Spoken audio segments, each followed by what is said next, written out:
Overnight developments in the NuStar incident. I'm Steve Hill, Confire Public Information Officer. Excuse me. The headlines overnight are the fires that burned yesterday afternoon and well into yesterday evening are both out. We are continuing to work to ensure we don't have a recurrence of those fires this morning and throughout the day. I'll explain what that means in just a moment. San Pablo Avenue is open, completely open in both directions, and we're about to open within the hour coming Skyway that we're on right here. That'll open in the next hour. You may be able to see in the background, your viewers may be able to see that we have a team in the facility now assessing it. They got in at first light and they're assessing the situation in daylight. So here are the details. We have 6 fire apparatus on scene right now. 2 of them are being provided by PMAO, that's the Petrochemical Mutual Aid Organization, and they're providing 2 chief officers.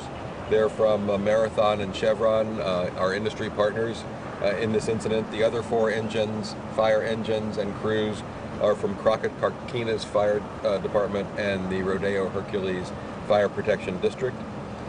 They will remain on scene until the situation is completely mitigated and there's no threat of a reoccurrence of the fires. We don't know exactly when that will be. Their jobs throughout the day today will be keep those foam blankets that we talked a lot about yesterday on top of the two where the fires were yesterday, where the tanks that were destroyed in those fires, to ensure we don't have a rekindle of those fires. One of the things that the assessment team that's in the facility right now is doing is they're looking at a solution to mitigating the vapor emissions that are coming off of both of those where the tank locations were. I guess I should describe that. What's happened is the 2 tanks that burned were more or less destroyed in the fires. You can see them actually behind me here. And the secondary containment facilities, which are earthen berms around those tanks, are now holding the remainders of the materials that were in the tanks, and the material was ethanol in both cases. We're keeping foam on both of those former tank sites to ensure we don't get a rekindle, and that's what those firefighters are doing there today. There's no longer a need to cool the adjacent tanks, which we were doing all day yesterday. Another thing that this assessment team is doing is, and NuStar is part of that, is determining how to remove the materials in both of those secondary containment structures down there, which will then completely mitigate the risk of fire.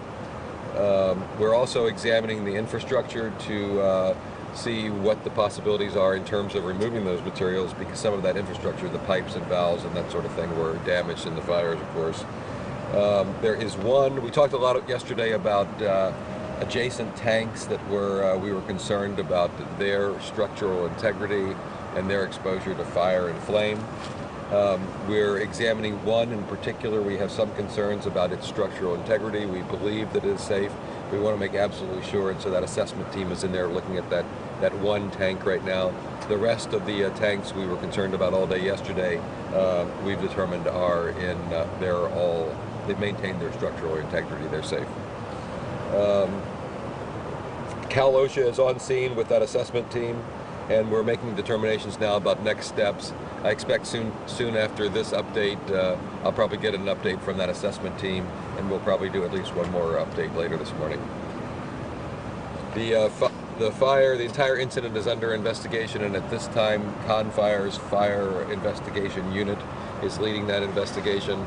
I imagine there'll be some determination about what other agencies need to be involved, but it's a little bit early for that right now. And I anticipate you'll probably have questions about the causes of the fire and all that, but the answer is going to be, that you've heard many times before, it's far too early to know, and the fire, it's under investigation. Overnight, there was one firefighter who sustained minor injuries. He was treated and released. He was a Chevron firefighter, and he was treated by Chevron and released. And With that, I will take your questions. What happened to him? I don't know the exact extent of his injuries. They were related to the actual heat and the fire. I don't have the specifics. Was this fire something that caught you off guard? It's not every day you see a refinery fire of this magnitude. Did you prepare for it? Well, there's a couple questions in there. One, we always plan and prepare for the unexpected, but I'd be hard-pressed to say that we were expecting this to happen yesterday. We do plan and train with our industry partners. As your viewers probably know, we have a lot of oil industry related infrastructure and facilities across Contra Costa County, and so the various fire jurisdictions, in this case it was Crockett-Carquinez Fire Department, they work very closely with those industry partners doing training and preparing for various scenarios, to include the scenario of a fire, which of course we had yesterday. So I would say we were well prepared, we were familiar with the facility, we were familiar with the NuStar personnel, and been working with them, and that assisted quite a lot in facilitating a rapid response to bring this to result. Did you know that it was going to explode? I was so fortunate that there were no firefighters even near that location, it appears, when the explosion happened. Well, I talked a little bit about this yesterday a couple of times. We work hard to strike the appropriate balance between risk to our firefighters and the outcome that we're going to achieve. In this case, it was pretty much a defensive fire, but we were concerned about the magnitude of any possible explosion or the fire spreading to other parts of this facility. And so firefighters were in the facility when we did have that incident with the one tank. It was fairly dramatic on video, but our firefighters were in sufficient distance that they were safe.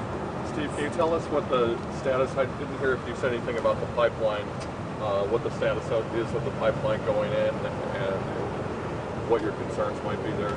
Well, there are concerns that the infrastructure, not just the tanks, but the piping and the valves that are all associated with this facility and moving the materials from tank into and out of tanks and may have been damaged. We haven't had a chance to see those in the light of day without fire burning up until the last hour or so.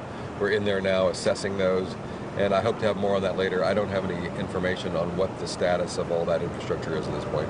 And Steve, what about the earthquakes, the recent earthquakes? Did they play a role at all? It's too early to know. It's too early to know that.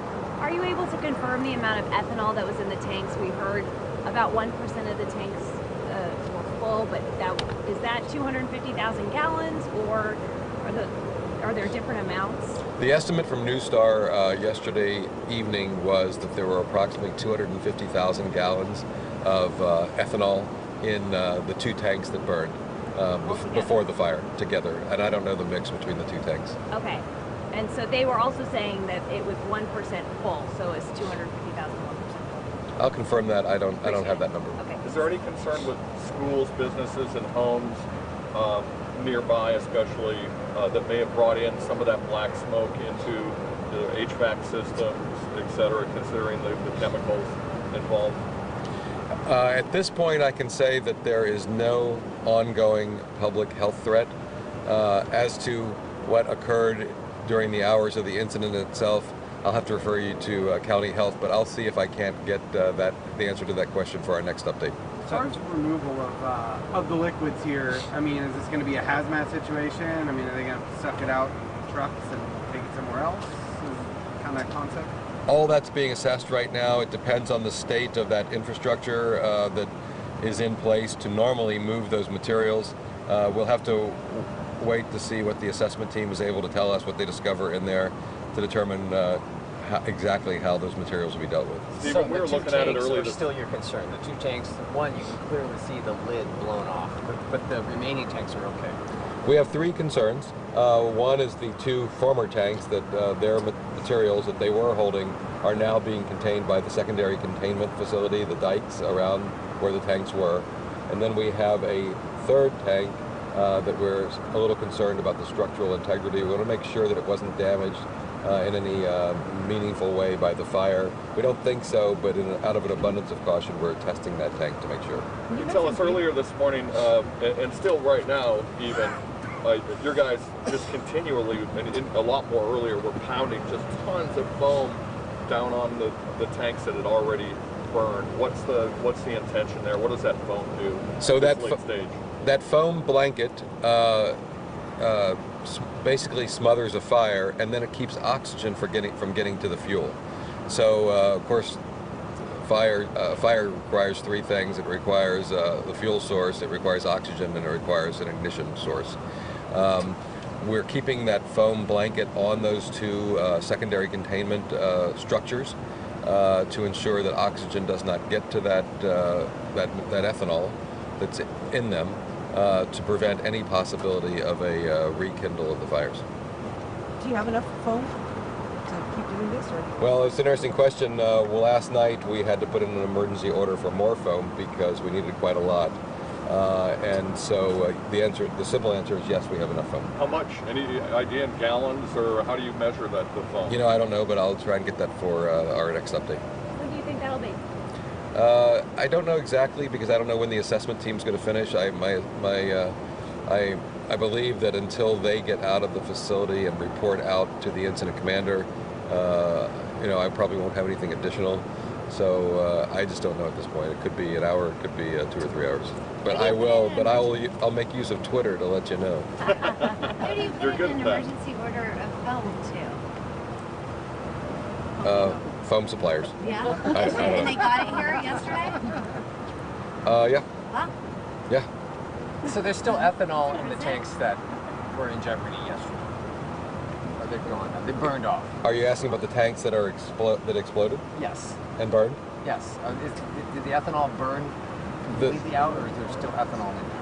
Those tanks failed as a result of the fire, and the ethanol that was in them that didn't burn ended up in the secondary containment structure, the dikes and berms around where the tanks were.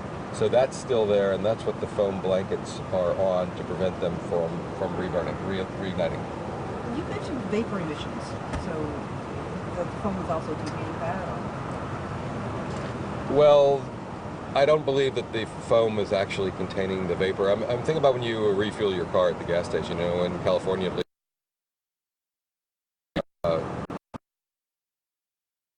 the vapors and recycle them. Without those,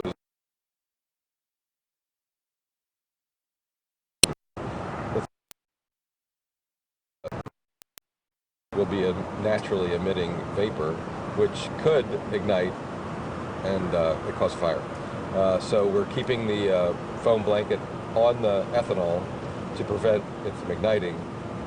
But right now they're in there assessing how to control those emissions. Okay, so it looks like. Does the county have any record of safety violations at NuStar Energy here in the past that you've seen? Or?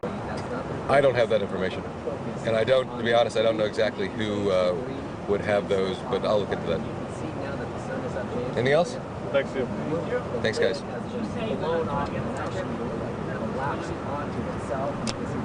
Yeah, if we can get access. They want to make sure that Wouldn't that be great? Love it. Great, I was in there. I was right over there by those tanks yesterday when it was burning like hell. one firefighter received minor injuries in an overnight battle, and that person has been treated. And they look like they have plenty of foam for now, but that will be an issue moving forward. There's 3 tanks that got on fire. Keep them cool so we don't see a repeat. Beautiful. Yeah. Well, so NuStar said that they had their containers filled 1%. They were only 1% filled, and so 1% to me is 125,000 gallons. But I thought that was strange. I don't remember. I'm cool with It's been a moving target. but I'm cool if we. I mean, it would be interesting to know how full they I were. didn't mind putting it down. Yeah. Well, he said that